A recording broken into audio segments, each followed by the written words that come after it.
আনোয়ারা উপজেলার বরুমচড়া ইউনিয়নের সাওদাগর দিঘির পাড় আতর আলী শাহ মাজার বাড়ি এলাকার আবু শামার ছেলে আব্দুল মন্নানের বিরুদ্ধে প্রকাশ্যে চুরি ছিনতাই চাঁদাবাজির পর এবার এক প্রবাসীর দেওয়ার অভিযোগ উঠেছে।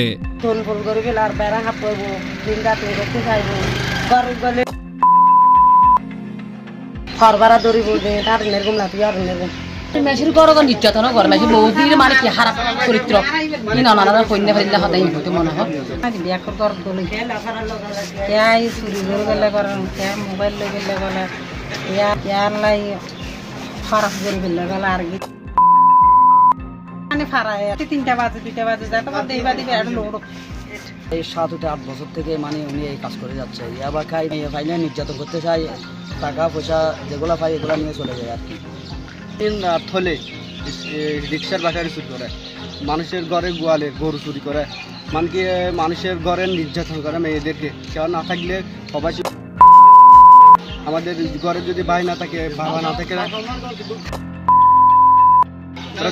মানে ইজ্জত নিয়ে কাটাকাটি করে। বরুমচড়া ইউনিয়নের ভয় ও আতঙ্কের আরেক নাম আব্দুল মন্নান। রাত হলে মানুষের ঘরে ঘরে মোবাইল চুরি, অটোরিকশার ব্যাটারি চুরি, মাছ চুরি, নারী কেলেঙ্কারি সহ বিভিন্ন অপকর্ম করেন তিনি।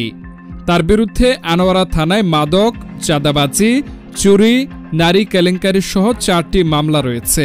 একবার আমরা হাতে নাতে ধরছি, অনেক প্রশাসনের কাছে আমরা সুস্থ বিচার চাই। এটা এই পর্যন্ত অনেকবার তো ওনাকে প্রশাসন ধরে নিয়ে গেছে, অনেকবার নিয়ে গেছে।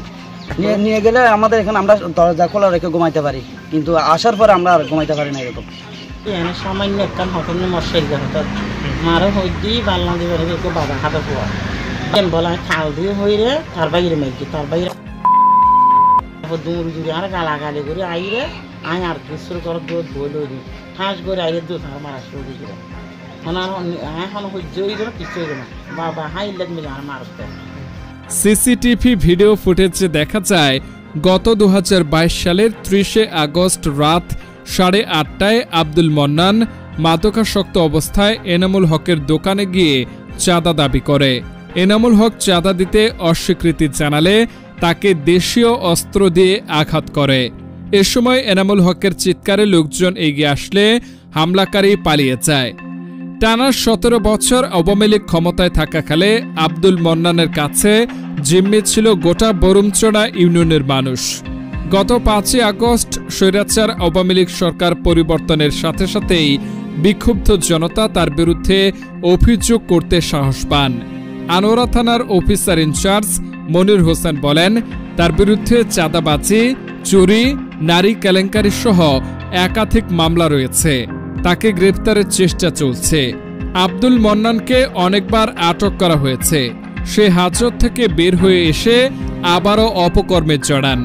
তাকে দ্রুত গ্রেফতার করা হবে।